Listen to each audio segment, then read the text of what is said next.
To support young people and prevent serious youth violence, it's important that we take a preventative and early intervention approach. This means recognising what the warning signs could be, understanding what they could indicate, and then ensuring that they're offered the right support at the right time.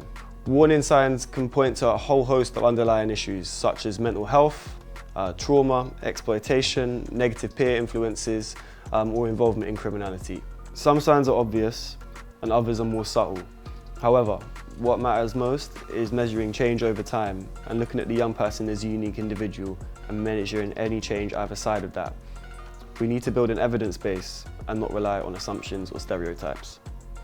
Sudden or unexplained changes in behaviour are one of the clearest indicators that something is going on for a young person. The key word here is change. They shift away from their usual personality, routine, or values. Examples of these types of behaviour include becoming more aggressive, angry, or stressed. Another clear indicator is evasiveness, and young people becoming increasingly private or secretive. Young people can become increasingly withdrawn, introverted, or isolated. Young people who are struggling may also struggle to regulate their emotions as they previously did, and may suffer more emotional outbursts. Young people may present as more tired, lethargic, or unmotivated.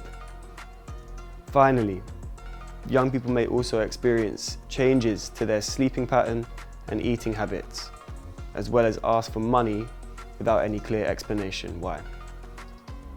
It's also extremely beneficial to monitor how the young person is performing in school and if there are any changes there. There are a few ways of monitoring these changes. These include their attendance and punctuality in school, their general attitude and engagement in their education, and their attitude towards their teachers, whether they are involved in any conflict in school or being sent home regularly, as well as their general academic performance. A refusal to discuss their emotions can indicate a whole host of things. This can be fear, pressure, shame, and it's not just an indicator of guilt. Maintaining frequent communication with the young person's school and any local youth services that the young person accesses can be extremely beneficial in terms of monitoring their performance across the board and to see if they are noticing the same changes that you are. Some warning signs require immediate attention because of their strong links to involvement in criminality. Key items to look out for include excessive amounts of cash, weapons, drugs and drug paraphernalia, and being in possession of multiple mobile phones. These are commonly referred to as burner phones. Burner phones are commonly involved in drug supply, and it's important to be aware of the risks of confiscating or destroying a burner phone. Because they contain the contact lists of lots of drug users, they are extremely valuable to the drug dealers. If the phone was to be lost or destroyed, it could place the young person into a lot of debt with those who are exploiting them. This is commonly referred to as debt bondage. With this in mind, if you were to have concerns around a burner phone or to find one, please get in contact immediately with RBKC's community safety team on the email provided. We're here to help. Please reach out. Other concerning items include expensive gifts such as clothes, trainers or jewellery which they cannot explain where they got them from. Secondly, finding the young person in possession of train tickets, often to remote, unusual or rural locations, can also be a warning sign and potentially indicate involvement in county lines. Hotel key cards can also indicate involvement in sexual exploitation. Finally, if you are made aware that the young person is opening multiple bank accounts, this could also be a warning sign and potentially indicate involvement in money laundering, fraud and other crimes of a similar nature. The third main category to be aware of in terms of warning signs is the young person's social life. A young person's social circles and dynamics can provide a critical insight into the level of risk associated to them. One thing to consider is whether the young person has got any new, and particularly if they are older, group of friends. Another thing to consider is whether the young person's behaviour changes around specific people, such as becoming more secretive or quiet around them. It's also important to consider the dynamics of the young person's friendship groups and whether there seems to be any power imbalances with any of their friends. Another thing to consider is the young person's routine, and whether they are staying out late or travelling to unfamiliar places. The second main area to monitor is the young person's more intimate relationships. In intimate relationships, young people can also be vulnerable to forms of exploitation. These include things like coercive control, emotional manipulation, pressure to keep secrets, and criminal and sexual exploitation. Exploring relationship dynamics with the young person, both calmly and non-judgmentally, is vital to monitoring their safety and assessing the level of risk associated to them.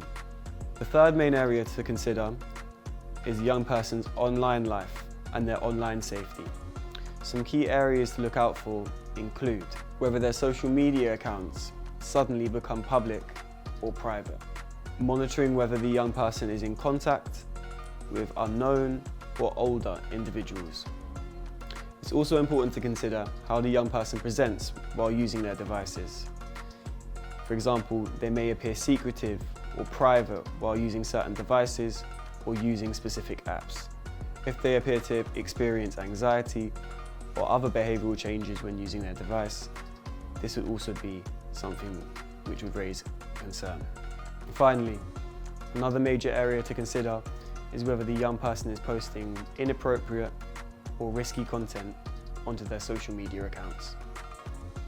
Exploiters, gangs, and organised criminal networks also use social media to groom and recruit young people into their operations. If a young person expresses fear or reluctance to go to specific areas or locations, this could indicate involvement in gangs or criminality. Another area to consider are physical indicators. A young person's physical presentation can indicate risks that they may not be able to verbalise. Some key things to look out for include unexplained injuries, cuts or bruises, implausible or inconsistent explanations for injuries that they may have suffered, poor hygiene or appearing unwashed, repeatedly wearing the same clothing, and the young person looking pale, exhausted or run down. Young people who are being exploited may spend long periods of time in unsafe accommodation. This includes things like trap houses, where sleep, safety and hygiene all are compromised. Drug use, or the presence of drug-related paraphernalia, can also indicate risk, vulnerability to peer pressure, or that the young person is using substances to cope with their mental health or their experiences of trauma. Common substances include cannabis or hashish, nitrous oxide, often referred to as NOS, MDMA or ecstasy, ketamine, and lean. Tobacco and vapes, THC vapes, or unknown substances in illicit vapes, as well as synthetic cannabinoids such as spice. Often this is unknowingly taken through vapes, which are marketed as THC vapes. Some paraphernalia to also look out for include grinders used for grinding up cannabis, either short or long rolling papers, metal nitrous oxide canisters, as well as scales or small baggies. If you are concerned that your young person is engaging in substance misuse, please get in touch using the following email. There is a lot of support available locally. The way that a young person dresses, the music they listen to, or the way that they speak do not necessarily mean that they are involved in crime or criminality. Young people growing up in London, understandably, are heavily influenced by their local community and environment, as well as TikTok, fashion, and social media trends. These expressions are often age-appropriate and completely normal. Risk, however, increases when these cultural elements sit alongside a host of other warning signs, such as engagement in substance misuse, engagement with older and new social networks, and sudden or unexplained changes in behaviour.